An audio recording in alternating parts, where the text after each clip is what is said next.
نحمده ونصلي على رسوله الكريم فاعوذ بالله من الشیطان الرجیم بسم اللہ الرحمن الرحیم. سامعات السلام علیکم ورحمۃ اللہ وبرکاتہ. پچھلے دروس میں ہم نے دیکھا کہ اللہ کے رسول صلی اللہ علیہ وسلم کی دعوت و تبلیغ کو روکنے کے لیے کفار و مشرکین مکہ کیسی کیسی کوششیں کر رہے تھے. 3 قسم کی کوششیں ہم نے دیکھی.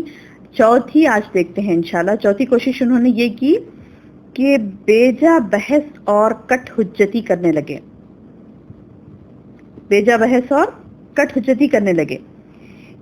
اور وہ کیسی بیجا بحث تھی، کیسی کٹ حجتی تھی؟ وہ ایسی تھی کہ مشرکین کو 3 باتوں پر بڑا چھمبا تھا، اور در حقیقت یہی 3 باتیں ان کی اور مسلمانوں کے درمیان دینی اختلافات کی جڑ تھیں، جو کہ آج بھی موجود ہے. یہ جڑیں آج مسلمانوں اور مشرکین میں آج بھی یہ اختلاف باقی ہے.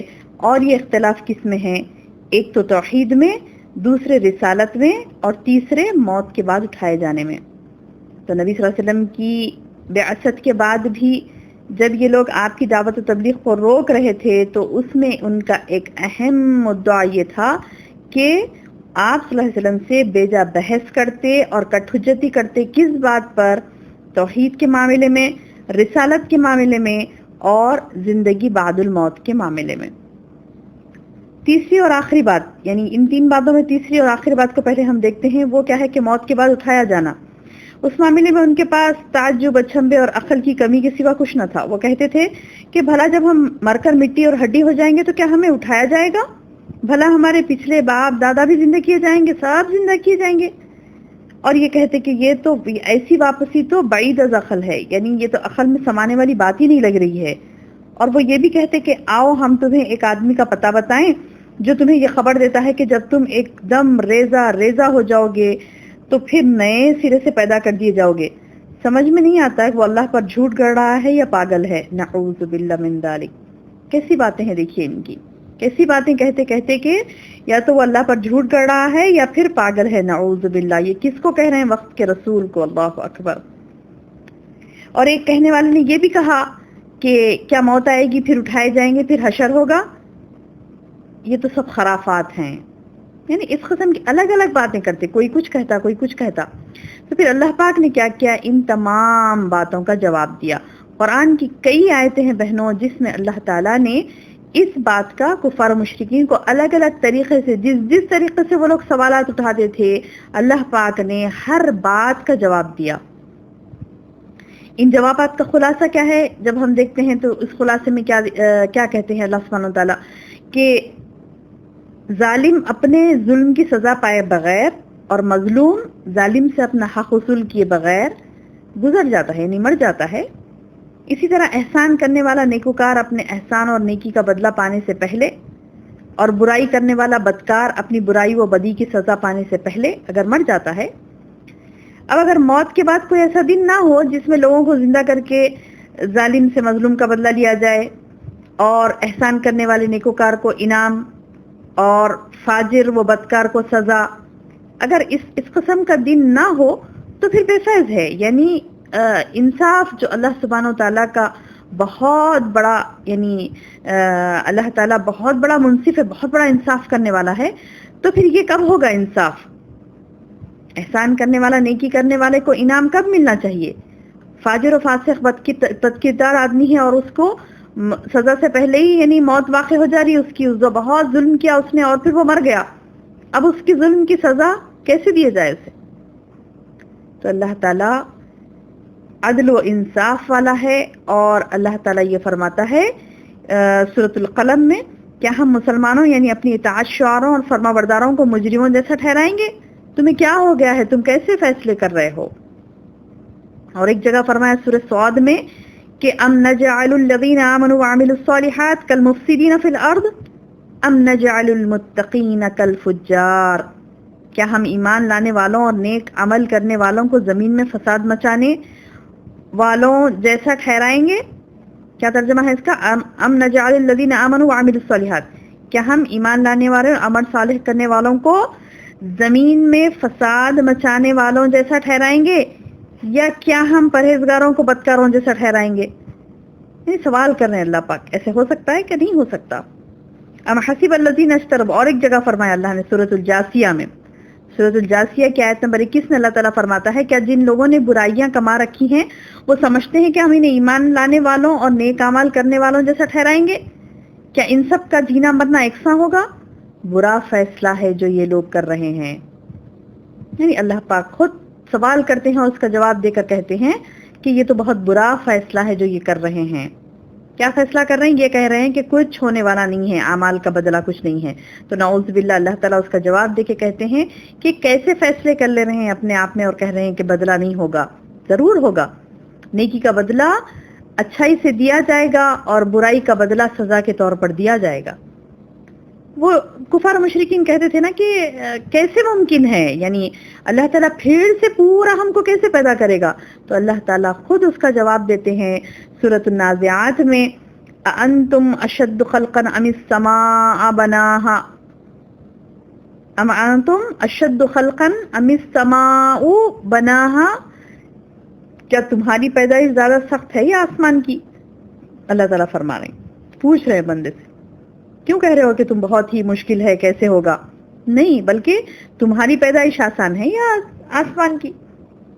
پھر اللہ تعالیٰ بتا رہے ہیں سورۃ الاحقاف میں، سورۃ الاحقاف کی آیت نمبر 33 میں فرماتے ہیں اللہ تعالیٰ کیا انہیں یہ دکھائی نہیں دیتا کہ جس اللہ نے آسمان اور زمین کو پیدا کیا اور انہیں پیدا کر کے نہیں تھکا وہ اس پر بھی قادر ہے کہ مردوں کو زندہ کر دے؟ کیوں نہیں، یقیناً یقیناً وہ ہر چیز پر قدرت رکھتا ہے. بلا انہو علی کل شیء قدیر، بے شک وہ ہر چیز پر قدرت رکھتا ہے.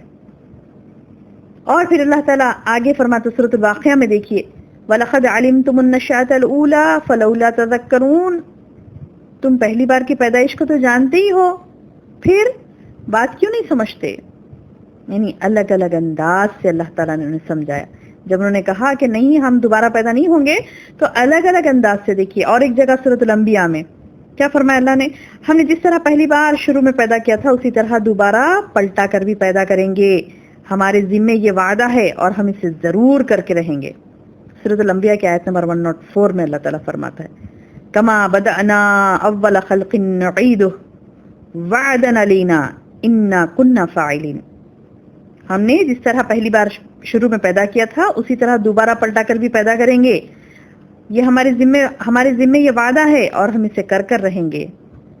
یعنی اللہ تعالیٰ نے یہ بھی یاد دلایا کہ یہ بات تمہارے عام مشاہدے میں ہے کہ کسی کام کو دوبارہ کرنا پہلی بار سے زیادہ آسان ہوتا ہے، اور وہ بھی سمجھا اللہ سبحانہ تعالیٰ کس طریقے سے. سورہ قاف کی آیت نمبر 15 میں افاعیننا بالخلق الاول،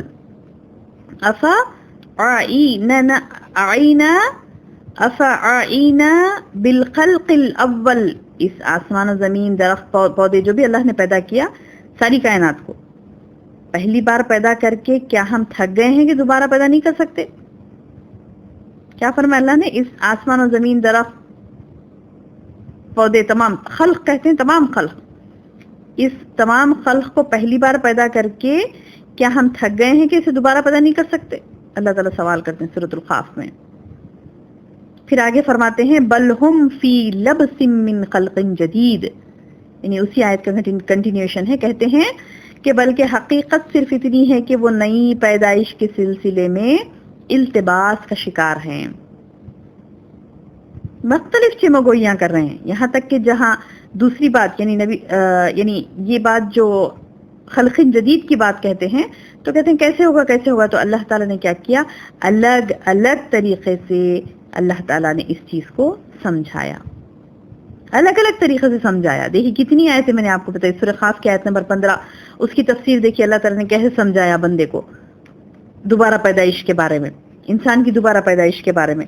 اور میں نے آپ کو کوٹیشنز دیے سورۃ الانبیاء کا، سورۃ الواقعہ کا، سورۃ الاحقاف آیت نمبر 33، سورۃ الاحقاف آیت نمبر 33، سورۃ الواقعہ آیت نمبر 62، سورۃ الانبیاء آیت نمبر 104، سورۃ النازعات آیت نمبر 28 اور سورۃ الجاسیہ آیت نمبر 21.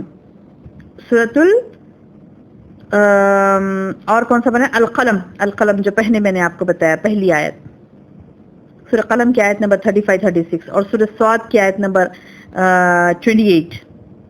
تو دیکھیے بہنوں یہ تمام آیتوں میں اللہ تعالیٰ نے محمد صلی اللہ علیہ وسلم کے اوپر اٹھنے والی باتوں کا جواب دیا.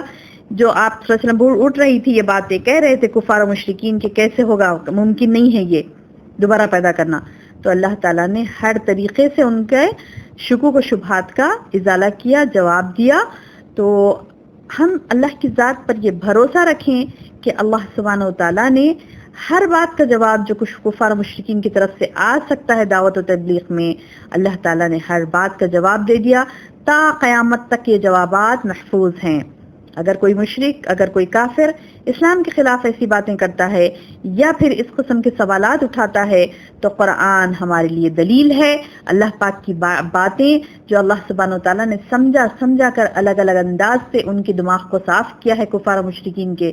تو الحمدللہ اللہ پاک کا احسان عظیم کہ اللہ تعالیٰ نے ہمیں تمام شکوک و شبہات کے ازالے میں تمام آیتیں ہمارے سامنے رکھ دی, اور اللہ تعالیٰ اس کی حفاظت کریں گے قیامت تک. اس قرآن کی یہ آیتیں ویسی ہی رہیں گی. ضرورت اس چیز کی ہے کہ ہم سیرت پڑھ رہے ہیں, محمد صلی اللہ علیہ وسلم کی زندگی دیکھ رہے ہیں, تو ہمیں چاہیے کہ نبی صلی اللہ علیہ وسلم نے بھی جیسی جد و جہد کی, اتنی مخالفتیں, اتنے باتیں آنے کے باوجود اللہ کے رسول صلی اللہ علیہ وسلم ڈٹ کر تبلیغ کیے, ویسے ہی ہمیں بھی باوجود کئی مخالفتوں کے ہمیں بھی برابر اللہ کے دین کو پھیلانا ہے, اعلاء کلمت اللہ کا حق ادا کرنا ہے, اور اللہ تعالیٰ بھی ضرور ہمارا ساتھ دیں گے جیسا کہ محمد صلی اللہ علیہ وسلم کا ساتھ اللہ تعالیٰ نے دیا تھا. یہ دلیل ہے ہمارے سامنے.